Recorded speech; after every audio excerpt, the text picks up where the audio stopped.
Hunyo 24, Martes, tuig 2025. Pagkatawo ni San Juan magbubunyag. Pagbasa gikan sa santos nga ebanghelyo, sumala ni San Lucas. Miabot ang panahon nga si Isabel manganak na, ug nanganak siyag lalaki. Nakadungog ang iyang mga silingan ug mga paryente nga maayo gayod ang Ginoo kaniya. Ug nangalipay silang tanan uban kaniya. Sa usa na kasemana ang bata, mianha sila aron paghimo sa seremonyas sa pagtuli. Ila na untang hinganlan siyag Zacarias, ang ngalan sa iyang amahan. Ayaw. Juan ang ingalan kaniya. Miingon sila kaniya, apan wala man kamoy paryente nga nagdala ni anang ngalana. Unya misenya sila sa ilang amahan aron pagpangutana, kaniya unsay, gusto niyang ingalan sa bata.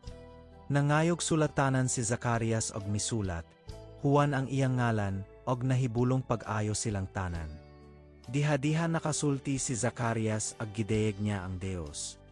Nangahadlok ang mga silingan, og mikaylap sa tanang kabungtoran sa Judea ang balita, mahitungod ni ining mga butanga. Namalandong ang tanan nga. Nakabati ni ini og nangutana, unsa kaha ang kaugmaon ni ining bataa? Kay tataw kaayo nga ang gahom sa Ginoo nag-uban kaniya.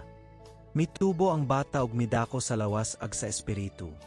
Nagpuyo siya didto sa dapit nga awaaw hangtod sa adlaw nga moatubang siya sa katawhan sa Israel.